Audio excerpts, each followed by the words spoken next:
السلام علیکم ورحمۃ اللہ تعالی وبرکاتہ۔ حضرات محترم، آج ہم آپ کو حضور سیدنا غوث السمدانی سیدنا شیخ عبدالقادر محی الدین جیلانی رضی اللہ تعالی عنہ کے تعلق سے کچھ اہم باتیں زمانہ بچپنا کے بارے میں بتائیں گے۔ اور آج ربیع الاول شریف کی تیسری تاریخ ہو گئی 1445 ہجری مطابق آج 30 اکتوبر 2022 بروز اتوار ہے۔ لہٰذا میں آپ کو غوث اعظم کے بارے میں بتاؤں اس سے قبل میں آپ سے گزارش کرتا ہوں کہ آپ ہمارے یوٹیوب چینل مولانا عارف رضا اظہری ٹی وی کو سبسکرائب کر دیجئے، بیل آئیکن گھنٹی کو دبا دیجئے، ویڈیو کو زیادہ سے زیادہ اور لائک اور شیئر کیجئے۔ اور اگر آپ ہمارے علاقے سے ہیں تو آپ اپنے بچوں کو ہمارا اسکول اظہری پبلک اسکول 83 ٹولہ پنچایت پہنسرا میں پڑھتا ہے، آپ اپنے بچوں کو ایڈمیشن کروا سکتے ہیں۔ پہلی ککشا سے لے کر کے 10ویں ککشا تک کے بچوں کو ایڈمیشن کروا سکتے ہیں اور اچھی تعلیم و تربیت حاصل کروا سکتے ہیں۔ لہٰذا حضرات محترم، ہمارے چینل کو ضرور سبسکرائب کر دیجئے گا۔ اور میں آپ کو بتاؤں سرکار غوث اعظم رضی اللہ تعالی عنہ کی شان بچپنا۔ ولادت کے بعد حضرت غوث اعظم رضی اللہ تعالی عنہ کی ولادت مسعود کے وقت بہت سے حیرت انگیز واقعات ظہور پذیر ہوا، یعنی کہ سامنے میں آیا۔ اور ان میں سے کچھ ایسی بھی باتیں ہیں جو کہ آپ کی والدہ ہے محترمہ حضرت ام الخیر فاطمہ رضی اللہ تعالی عنہ کے تعلق سے بات آتی ہے کہ سب سے پہلی حیرت انگیز بات یہ ہے کہ حضور غوث اعظم رضی اللہ تعالیٰ عنہ جب پیدا ہوئے تو اس ٹائم میں حضور غوث اعظم کی والدہ ہے محترمہ ام الخیر فاطمہ رضی اللہ تعالیٰ عنہ کی عمر شریف 60 برس کی تھی۔ اور 60 برس کی عورتوں کو بچہ ہونا ناممکن ہوتا ہے، تو مطلب یہ بھی ایک حیرت انگیز واقعہ ہے کہ غوث اعظم کی والدہ محترمہ کی عمر شریف جب 60 برس کی تھی تب حضور غوث اعظم کی ولادت باسعادت ہوئی۔ حضرات محترم، اس کے علاوہ یہ بھی ایک اللہ تبارک و تعالیٰ کا کافی خاص کرم تھا، فضل تھا حضور غوث اعظم کے اوپر بھی اور حضور غوث اعظم کی والدہ محترمہ کے اوپر بھی، کہ حضور غوث اعظم رضی اللہ تعالیٰ عنہ کی والدہ محترمہ کی عمر شریف جب 60 سال کی تھی تب اللہ تعالیٰ نے غوث اعظم کو جنم دیا اور دنیا کو یہ بتایا کہ اے دنیا والو، یاد رکھنا یہ عبدالقادر جیلانی کوئی عام بندہ نہیں، کوئی عام انسان نہیں، بلکہ میرا محبوب بندہ ہے، امام الاولیاء ہے۔ جس نے ان کو مانا وہی دین میں ہے، جو ان کو نہیں مانا وہ دین میں نہیں ہے۔ تو حضرات محترم، اس کے علاوہ حضرت غوث اعظم رضی اللہ تعالیٰ عنہ کے تعلق سے بتاتے ہیں مناقب غوثیہ میں حضرت شیخ شہاب الدین سہروردی رضی اللہ تعالیٰ عنہ سے منقول ہے کہ سیدنا عبدالقادر جیلانی رضی اللہ تعالیٰ عنہ کی ولادت کے وقت غیب سے 5 عظیم الشان کرامتوں کا ظہور ہوا، جس میں سے پہلا نمبر، جس رات آپ پیدا ہوئے، یعنی کہ غوث اعظم پیدا ہوئے اس رات کے آپ کے والدہ ماجدہ اور والد ماجد حضرت ابو صالح نے خواب میں دیکھا، یعنی کہ آپ کے والد محترم نے خواب میں دیکھا۔ اور وہ کیا دیکھا کہ سرور کائنات صلی اللہ تعالیٰ علیہ وسلم حضرت ابو صالح جنگی رضی اللہ تعالیٰ عنہ کے گھر میں جلوہ افروز ہوئے، ساتھ میں صحابہ کرام ہیں اور کچھ الفاظات کہہ رہے ہیں۔ اور وہ الفاظات کیا تھے کہ ان کو خطاب فرما رہے ہیں اور بشارت دے رہے ہیں، بشارت سے نواز رہے ہیں کہ اے ابو صالح جنگی، اللہ تعالیٰ نے تم کو ایسا فرزند یعنی کہ ایسا بیٹا عطا فرمایا ہے جو ولی ہے، وہ میرا بیٹا ہے، اور وہ میرا اور اللہ کا محبوب ہے، اور عنقریب ان قریب اس کی اولیاء اللہ اور اقطاب میں وہ شان ہوگی جو انبیاء و مرسلین میں میری شان ہے۔ یعنی جس طرح سے حضور محمد رسول اللہ صلی اللہ علیہ وسلم فرماتے ہیں کہ ان قریب جو شان میری ہے انبیاء کرام میں، وہی شان عبد القادر جیلانی کی ہوگی اولیاء کرام میں۔ تو کسی شاعر نے بڑی ہی خوبصورت انداز میں کہا ہے، غوث اعظم درمیان اولیاء چوں محمد درمیان انبیاء۔ اور دوسرے نمبر میں حضرت غوث اعظم رضی اللہ تعالیٰ عنہ جب پیدا ہوئے تو آپ کے شانہ مبارکہ پر نبی اکرم نور مجسم صلی اللہ تعالی وسلم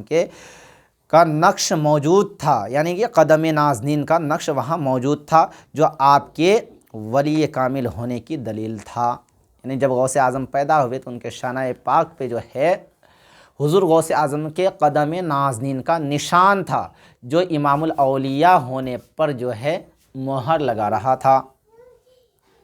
اور تیسرے نمبر پہ آپ کے والدین کو اللہ تعالیٰ نے عالم خواب میں بشارت دی کہ جو لڑکا تمہارے ہاں پیدا ہوگا سلطان الاولیاء ہوگا، ان کا مخالف گمراہ اور بددین ہوگا۔ اور چوتھا معاملہ، جس رات حضرت سیدنا غوث اعظم رضی اللہ تعالیٰ عنہ عبد القادر جیلانی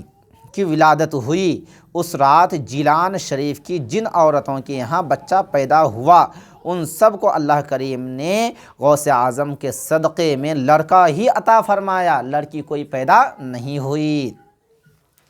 اور وہ ہر نومولود لڑکا اللہ کا ولی بنا۔ یعنی کہ اس رات میں جتنا بھی بچہ پیدا ہوا تو پہلی بات سب لڑکا پیدا ہوا، اور دوسری بات یہ ہے کہ سارے کے سارے بچے اپنے وقت کا ولی کامل پیدا ہوا۔ حضرات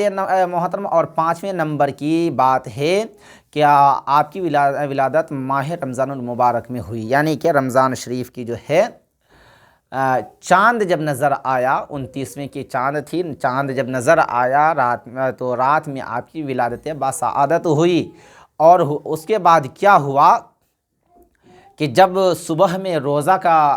دن آیا، رمضان شریف کا دن آیا، تو حضور غوث اعظم رضی اللہ تعالیٰ عنہ نے دن میں کچھ کھایا پیا نہیں، صبح صادق سے ہی لے کر کے طلوع تک آپ نے کچھ کھایا پیا نہیں۔ پہلے دن کا معاملہ ہے، بڑا گمبھیر معاملہ ہے حضرات۔ یعنی کہ نماز، روزہ، زکوٰۃ، حج جو ہے مسلمانوں کے اوپر فرض ہوتا ہے، لاگو ہوتا ہے بالغ ہونے کے بعد، لیکن غوث اعظم نے زمانہ بچپنا میں ہی یہ بتا دیا کہ اے انسانوں، اے دنیا والو، تم مجھے اپنے برابر مت سمجھ لینا، کیونکہ دیکھو تم 12 سال کے بعد، 15 سالوں کے بعد بھی روزے نہیں رکھتے ہو، لیکن میں رات میں پیدا ہوا اور ابھی روزہ رکھ رہا ہوں، یعنی کہ دنیا کو یہ بتا رہا ہوں کہ اللہ تعالیٰ نے مجھے یہ علم دیا کہ اے عبد القادر کل روزہ ہے، اور میں نے روزہ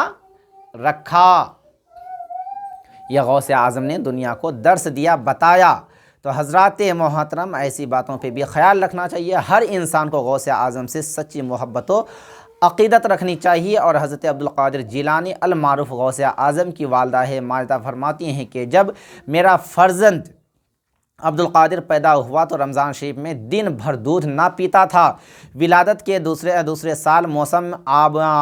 ابر آلود ہونے کی وجہ سے، کہہ رہے ہیں کہ دوسرے سال جب رمضان شریف کا مہینہ آیا تو 29ویں تاریخ تھی، لیکن جو ہے موسم خراب ہونے کی وجہ سے، بارش کا موسم ہونے کی وجہ سے پتہ نہیں چل پایا کہ چاند ہوا یا نہیں ہوا، تو لوگوں کو رمضان شریف کا چاند نظر نہیں آیا۔ تو صبح میں سب کے سب جو ہے غوث اعظم رضی اللہ تعالیٰ عنہ کی والدہ محترمہ سے پوچھا کہ عبد القادر جیلانی نے کچھ کھایا پیا یا نہیں کھایا پیا ہے؟ تو کہا نہیں کھایا ہے۔ تو سبوں کو ان باتوں پہ یقین ہو گیا، بھروسہ ہو گیا کہ آج رمضان المبارک کی پہلی تاریخ ہے۔ حضرات محترم، صرف اتنی ہی بات نہیں ہے، اور اس کے بعد جو ہے حضور غوث اعظم رضی اللہ تعالیٰ عنہ کی شان بہت ہی قیمتی شان ہے، بہت ہی اہم شان ہے، بڑے ہی بلند و بالا شان ہے۔ آپ کی والدہ محترمہ کا بیان ہے کہ پورے زمانہ ریاضت میں آپ کا یہ حال رہا کہ سال کے تمام مہینوں میں آپ دودھ پیتے رہتے تھے، لیکن جو ہی رمضان شریف کا مہینہ شروع ہوتا تو آپ دن کو دودھ کی بالکل رغبت نہ فرماتے، یعنی کہ چاہت نہیں رکھتے تھے، اور رمضان شریف کا پورا مہینہ آپ کا یہ معمول رہتا تھا کہ طلوع آفتاب سے لے کر غروب آفتاب تک قطعاً دودھ نہیں پیتے تھے، خواہ کتنے ہی دودھ پینے کی کوشش کرائی جائے، کوشش دلائی جائے۔ یعنی کہ رمضان شریف کا پورا مہینہ آپ دن میں روزہ سے رہتے تھے، اور جب مغرب کے وقت اذان ہوتی اور لوگ افطار کرتے تو آپ دودھ پیتے تھے۔ حضرات محترم، ان باتوں سے یہ پتہ چلا کہ اللہ تبارک و تعالی حضور غوث اعظم کو امام الاولیاء بنایا، بلند و بالا شان والا بنایا، اور ان باتوں سے ہمیں اللہ تعالیٰ نے چند باتیں جو ہے اپنی ہمیں جو ہے درس دیا کہ پہلی سب سے اہم بات اور قیمتی بات کہ جب غوث اعظم رضی اللہ تعالیٰ عنہ پیدا ہوئے تو غوث اعظم کو پیدا ہوتے ہی جو ہے ہونے سے پہلے ہی غوث اعظم کے والد محترم کو حضور خواب میں آ کر کے ساری باتوں کو بتا دیا۔ اور اس کے علاوہ جو ہے دوسرے نمبر پہ جب غوث اعظم رضی اللہ تعالیٰ عنہ کہ قدم حضور غوث اعظم کے دائیں شانے پر حضور صلی اللہ تعالیٰ علیہ وسلم کے قدم نازنین کا نشان تھا۔ یہ بھی بہت قیمتی بات ہے، بہت اہم بات ہے۔ تیسرے نمبر پہ آپ کے والدین کو اللہ تعالیٰ نے عالم خواب میں بشارت دی کہ جو لڑکا تمہارے گھر میں پیدا ہوگا وہ سلطان الاولیاء ہوگا، امام الاولیاء ہوگا، اس کا مخالف کرنے والا گمراہ ہوگا۔ چوتھے نمبر پر جس رات حضور غوث اعظم کی ولادت ہوئی اس رات میں پورے جیلان شریف میں اندر جو بھی بچہ پیدا ہوا سب کا سب لڑکا پیدا ہوا، لڑکی پیدا نہیں ہوئی۔ اور اس کے بعد جب اس کی جوانی آئی تو سب کے سب اللہ کے سب ولی تھے، سب اللہ کے محبوب بندے تھے، کوئی عام آپ کے ہمارے جیسے نہیں تھے۔ اور پانچویں نمبر پہ جب آپ کی ولادت مبارکہ ہوئی تو پہلے ہی جب پیدا ہوئے رات میں اور صبح سے ہی آپ روزہ رکھنا شروع کر دیے، یعنی کہ دنیا کو یہ پیغام دیا کہ دنیا والو یہ ہماری شان ہے جو دنیا انسانیت کے فطرت کے خلاف ہے، پیدا ہونے کے خلاف ہے۔ اب اس میں ہم اور آپ کیا کریں گے، کیسے کریں گے، کس طرح سے کریں گے، وہ آپ کے ہمارے اوپر ڈیپینڈ کرتا ہے کہ حضور غوث اعظم کی شان کو کیسے بیان کرنا ہے، حضور غوث اعظم کی محبت کو کیسے اپنے دل و دماغ میں بسا کر کے رکھنی ہے، حضور محمد رسول اللہ صلی اللہ علیہ وسلم کی کیسی محبت کو بسا کر کے رکھنی ہے۔ تو حضرات محترم، میں آپ سے ریکویسٹ کرتا ہوں، گزارش کرتا ہوں، اپیل کرتا ہوں کہ آپ اللہ سے، اللہ کے ولی سے، اللہ کے محبوبین سے، اللہ کے نبی سے، علماء کرام سے خوب محبت رکھیے اور سچی محبت رکھیے، اور ساتھ میں اگر آپ اپنے بچوں کو اچھی دینی و دنیاوی تعلیم دینا چاہتے ہیں تو ہمارا اسکول ازہری پبلک اسکول 83 ٹولہ پہنسرا پنچایت میں، تھانہ رانی گنج، ضلع ارریہ، بہار میں سمپرک کر کے اپنے بچوں کو داخلہ ایڈمیشن کروا کر کے اپنے بچوں کو اچھی تعلیم و تربیت دے سکتے ہیں۔ فقط بس۔